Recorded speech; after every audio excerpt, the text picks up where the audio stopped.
शब्द और सोच दूरियां बढ़ा देते हैं क्योंकि कभी हम समझ नहीं पाते और कभी समझा नहीं पाते। आधे भरे गिलास को कभी कभी आधा खाली समझ लेते हैं, जबकि कुछ इसी में सब्र कर लेते हैं कि हमारे पास ये गिलास, ये जीवन तो है और यही जीवन है सबसे बड़ी नेमत। आज मन के मौसम में जिस जापानी लड़की की कहानी आपको सुनाने जा रहे हैं, उसके सब्र पर भी लोगों को बड़ा ताज्जुब होता था। कहानी का शीर्षक है जब प्याला टूटा। धान के खेत में काम करती हुई एक स्त्री ने अपना काम रोककर सामने देखा और आश्चर्य से चिल्लाई, अरे, ये कौन चला आ रहा है? बाकी लोग भी अपना अपना काम रोककर उसी दिशा में देखने लगे। पुरानी धब्बीली पोशाक पहने एक लड़की की आकृति नजर आई, लेकिन उसका चेहरा दिखाई नहीं पड़ रहा था क्योंकि वो लकड़ी के एक प्याले से ढका हुआ था। सिर्फ उसकी ठोड़ी दिखाई पड़ रही थी। वो अजनबी लड़की ओवरसियर के पास पहुंची और शिष्ट आवाज में उसने पूछा, क्या मुझे कोई काम यहाँ मिल सकता है? लेकिन ओवरसियर ने उलटकर उसी से प्रश्न किया, ये सिर पर तुमने क्या पहन रखा है? लड़की ने कहा, ऐसा एक श्राप के कारण हुआ है। कृपा करके आप मुझे अपनी सेवा करने का मौका दें। मैं एक मेहनतकश लड़की हूँ। आप दया करके मुझे कोई काम दे दें। शुरू शुरू में लोगों ने उस लड़की को बेहद तंग किया। चारों तरफ से घेर कर लोग उसका मजाक बनाते। कुछ लोगों ने उसके प्याले को तोड़ना भी चाहा। लड़की चुपचाप इन सारी शरारतों को सह गई। आखिर में थक कर लोगों ने उसे अकेला छोड़ दिया। अब उसने जो काम करना शुरू किया तो बिना थकान के ढेर सारा काम निपटा डाला।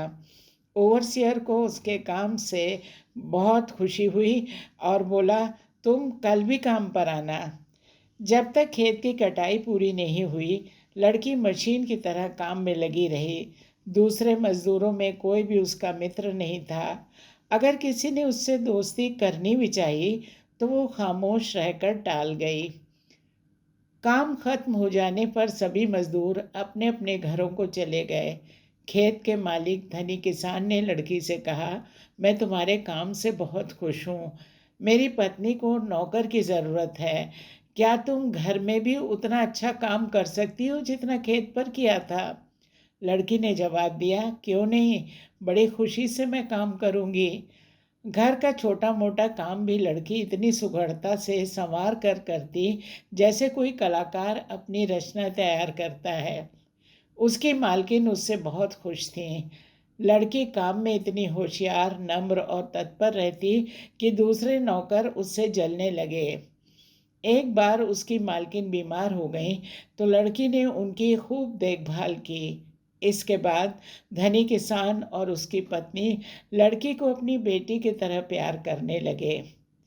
एक दिन मालकिन ने बड़ी उत्सुकता से उससे पूछा, क्या तुम मुझे अपने इस प्याले के बारे में कुछ बताओगी? उसने बताया, इसमें छुपाने जैसी कोई बात ही नहीं है। बस बताते हुए मुझे दुख होता है। जब मैं छोटी थी, मेरे पिता की मृत्यु हो गई। मैं और मेरी माँ बहुत गरीबी में दिन बिता रहे थे। एक बार मेरी माँ बीमार पड़ी। मरते समय माँ ने मुझसे कहा कि मैं अपने चेहरे को इस प्याले से ढक लूँ। वो मुझे इतना ज़्यादा प्यार करती थी कि मुझे काफ़ी खूबसूरत समझती थी। वो ये सोचती थी कि बुरे आदमी मुझे अकेली और खूबसूरत देखकर तंग करेंगे। सिर्फ एक अच्छा आदमी ही मुझे इस भद्दे प्याले के बावजूद चाहेगा। मालकिन ने कहा, तुम इसे उतारो, मैं तुम्हारा चेहरा देखना चाहती हूँ। लड़की दुख से बोली, ये प्याला मेरे सिर से स्थायी तौर पर जुड़ गया है। इसे जीवन भर यूं ही लादे रहना होगा। अब ये कभी अलग नहीं होगा। एक दिन किसान के इकलौते बेटे का शहर से पत्र आया कि वो छुट्टियों में घर आ रहा है। जब मालकिन का बेटा आया तो वो दिन भर अपने शहर के अजीबोगरीब किस्से सुनाया करता। लड़की चाहती कि प्याला तोड़ दे और एक बार लड़के का चेहरा देख ले। कई दिनों बाद मालिक के बेटे की नज़र उस लड़की पर पड़ी। उसने अपनी माँ से धीमी आवाज़ में पूछा, ये प्याला क्यों पहने है? किसी दोष को छिपाने के लिए क्या? उसकी माँ ने कहा, कौन जान सकता है, वो तो बेचारी अपने प्याले को हिला तक नहीं सकती। धीरे धीरे मालिक के बेटे का ज़्यादातर वक्त लड़की द्वारा किए जाने वाले कामों की निगरानी में बीतने लगा। उसने पाया कि लड़की हर तरह का काम एक सी दक्षता से करती है। उसने गौर किया, लड़की के चेहरे के अलावा बाकी शरीर उसका काफ़ी खूबसूरत था।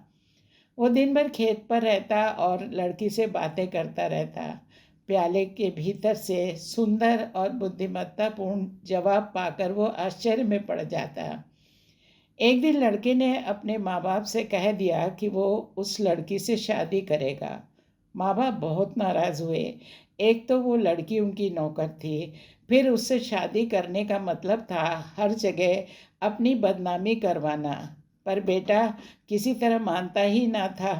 आखिरकार किसान और उसकी पत्नी को राजी होना ही पड़ा। जापान में ऐसी प्रथा है कि शादी के बाद लड़का और लड़की शराब के जाम टकराते हैं और एक दूसरे के लिए शुभकामनाएं व्यक्त करते हुए शराब पीते हैं। जैसे ही लड़की ने अपना जाम उठाया, उसका दिल भर आया। शादी के समारोह में आए किसी भी मेहमान ने उसे इज्जत की निगाह से नहीं देखा। सभी मजाक उड़ा रहे थे कि इतने धनी और सुंदर लड़के ने शादी भी की तो एक गरीब बदशक्ल नौकरानी से। जैसे ही लड़की के होठों ने शराब का स्पर्श किया, लड़की का प्याला जोर की आवाज़ करता चिटक गया।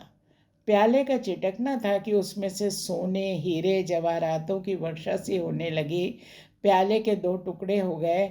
वहाँ मौजूद सभी लोग दौड़ दौड़ कर अचानक बरस पड़े दहेज को बटोरने लगे। मालिक के लड़के और उस लड़की ने पहली बार एक दूसरे को देखा। लड़का आश्चर्य से देख रहा था। लड़की उतनी ही सुंदर थी जितनी गुणी। प्याला जितना बदशक्ल था, उसको लेकर जितनी आलोचनाएं लड़की ने बर्दाश्त की, प्याला टूटते ही सारे शिकवे गिले माँ के आशीर्वाद में बदल गए। दूर कहीं स्वर्ग में उसकी माँ आज बहुत खुश थी।